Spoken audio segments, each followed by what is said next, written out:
Hello friends, आपका स्वागत है आपकी अपने चैनल के ऊपर। और सबसे पहले हम चर्चा करेंगे कि भाई बाज़ार का आउटलुक हमें क्या लग रहा है।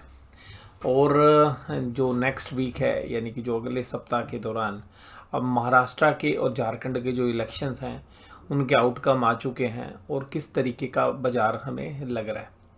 तो देखिएगा, जैसा आप लोग जानते हैं कि कोई भी एक इवेंट होता है तो उस इवेंट के बाद जो है बाज़ार जनरली रिएक्ट करता है। अब उस रिएक्शन का जो असर है वो सोशल मीडिया पे पहले ज़्यादा आने लग जाता है। तो अब अगर हम देखें तो आज मैं एक बहुत बड़े टीवी चैनल्स के जो एक एंकर हैं उनकी एक यूट्यूब वीडियो देख रहा था। तो वो कह रहे कि कोई बहुत बड़ी बात नहीं कि 700-800 पॉइंट भी जो है निफ्टी 50 जो है आपको सोमवार को बाज़ार खुलते के साथ ही चलती हुई नज़र आए।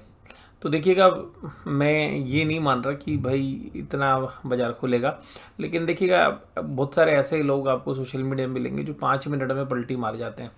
यानी कि 5 मिनट पहले आज बोल के जाएंगे कि भाई बाज़ार बहुत तेज़ है, कल मंदा हो गया, भाई अब मंदा है, कल तेज़ है, फिर तेज़ हो गया। तो देखिएगा, ऐसे पैसा नहीं बनता है। पैसा बनता है एक आपको एक व्यू रखना पड़ता है और उसको एक एक लिमिटेड पीरियड ऑफ टाइम तक आपको उसके साथ जो है चलना होता है।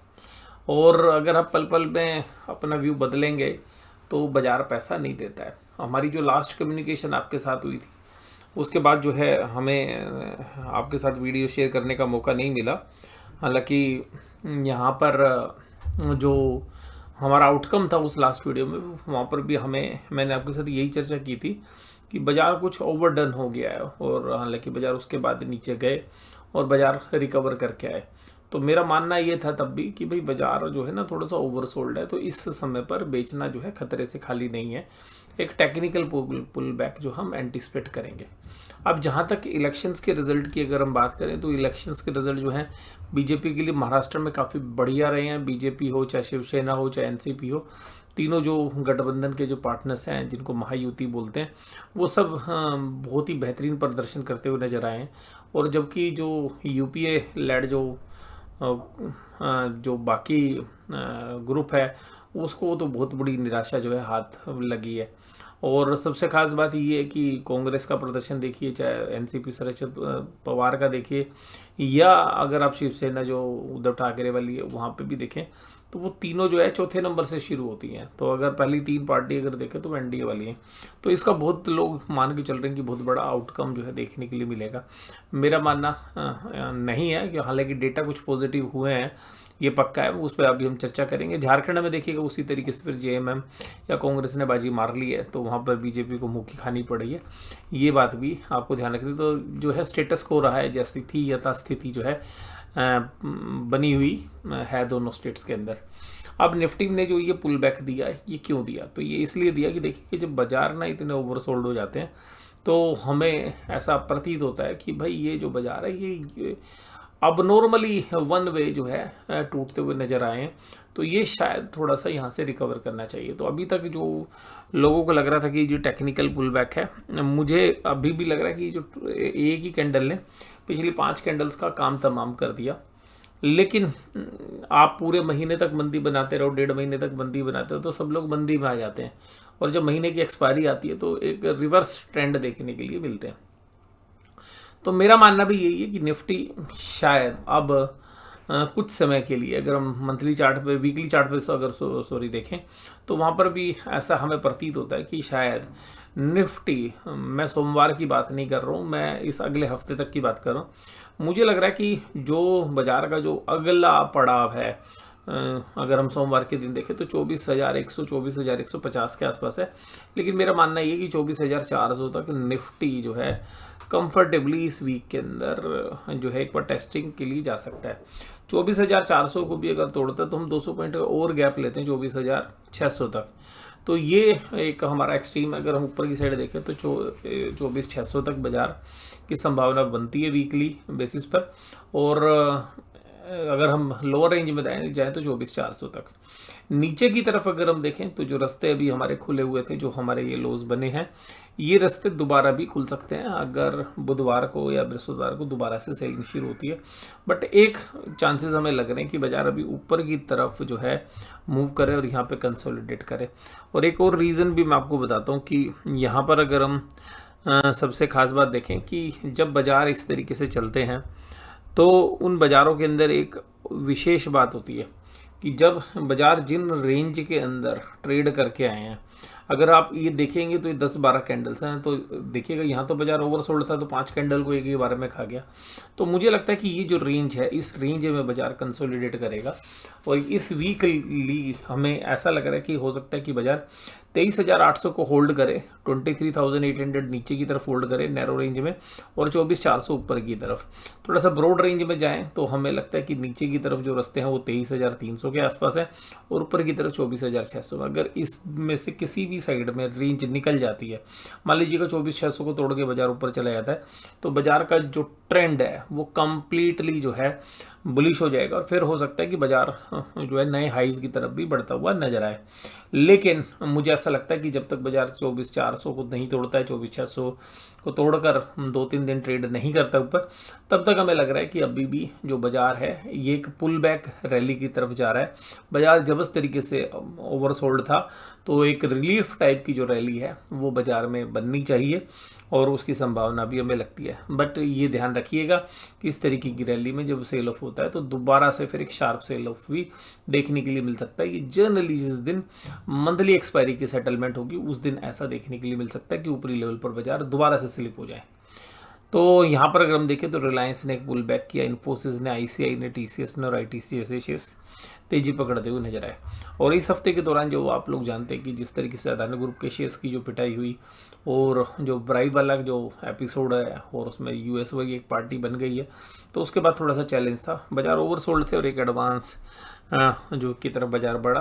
और अगर हम बात करें एफआईज की डेटा, एफआईज अभी भी 40,000 करोड़ की सेलिंग करके बैठे हैं और डीआई 37,000 करोड़ की बाइंग करके बैठे हैं। तो ऐसा लगता है मुझे कि एफआईज ने अपनी बाजी पलटी है, एफआईज ने अपने सौदे तेजी की तरफ मूव किए हैं। अगर फ्यूचर के डेटा को देखें तो इंडेक्स फ्यूचर्स में वो प्लस हो गए हैं अब, और स्टॉक फ्यूचर्स के अंदर ही प्लस होकर एक ही दिन में तकरीबन 12,500 करोड़ के आसपास की बाइंग की है। तो पोजीशन थोड़ी सी शिफ्टिंग हुई है। लेकिन एक बात आपको ध्यान रखनी चाहिए कि इतनी बड़ी सेलिंग के बाद अगर एफआईआईज बाइंग करने भी आएंगे तो डीआईआईज की एक एग्रेसिव सेलिंग आपको देखने के लिए मिलेगी, क्योंकि डीआईआईज ने थोड़ी सी एग्रेसिव बाइंग की है।